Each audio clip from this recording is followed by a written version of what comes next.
Hello, another multi-choice AQA A-level physics question. If you want to try to answer it yourself, please pause the video now. If you got the answer right, well done. If you didn't and you'd like to hear my explanation, please continue watching.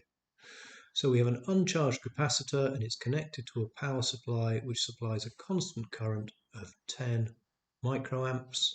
After 100 seconds, the potential difference across the capacitor is going to be 5 kilovolts. What is the capacitance of the capacitor? Well, I'm looking, the fact that I've got current, I've got time, I can work out charge, and if I know charge and potential difference, I can find out the capacitance. So let's first of all find the amount of charge that's gone onto this capacitor. We can use charge is equal to current multiplied by time. The current is 10 microamps, or 10 to the minus 6 amps.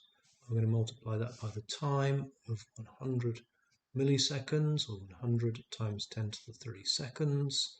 I'll put those numbers into my calculator and I'm going to get an answer of 1 times 10 to the minus 6 coulombs.